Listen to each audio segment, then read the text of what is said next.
I may yet show you what you seek, but to truly receive, you must first surrender yourself and become nothing. Immortal Self by Aaravindha Himadra is a must-read, in my opinion. It is a fascinating story.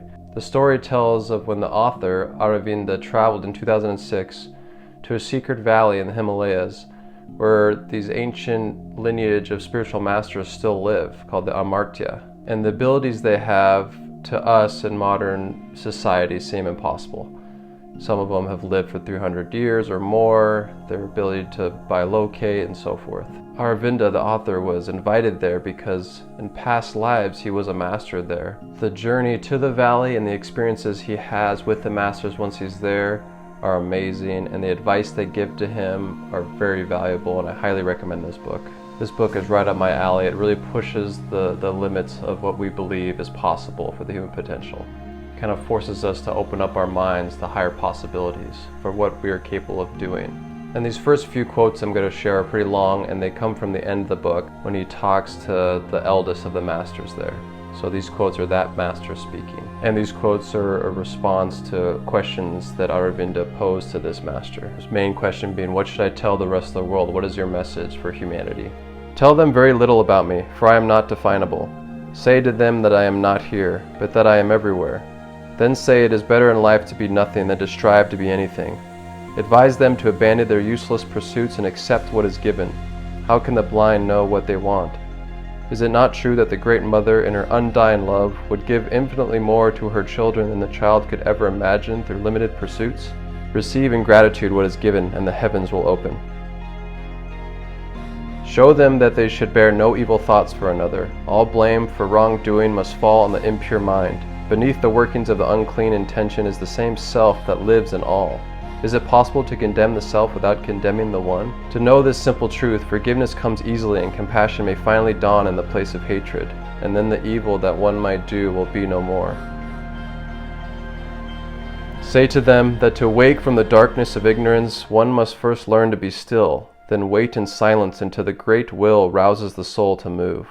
Learn from the Great Mother who lives in the earth. See how her oceans listen to the sky and then give their all to its call. See how her flower listens to the sun and then blossoms without effort to reveal its hidden glory. She gives herself willingly, endlessly, in silence. She waits. And when the need arises, the one mother moves to bring fulfillment to life.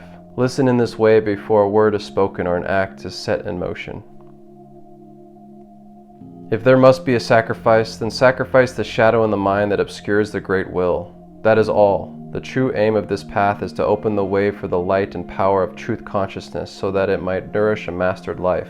This aim is to replace the misguided workings of the selfish mind with the great self-will that works for both the one and the many, so that it might transform this body and spirit and manifest a just divinity here on earth. And tell them too, if you choose to seek me, then first seek yourself. If you cannot sit still, then search near and far until you have exhausted your every effort. Then take your seat and enter silence.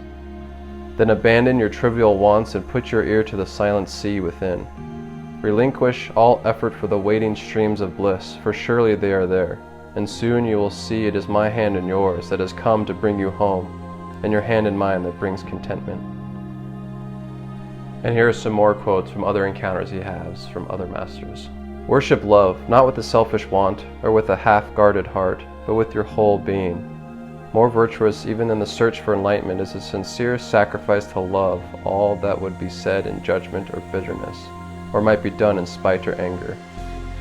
Love is the one virtue required of us all. No greater truth can be bestowed. Without love, life and meaning would cease, for love bears within it the very reason for existence. Believe in stillness. I am. The knower who moves the master is also the one who graces the devotee. Whether love is found in the human heart or the heart of the Supreme, it is really the same.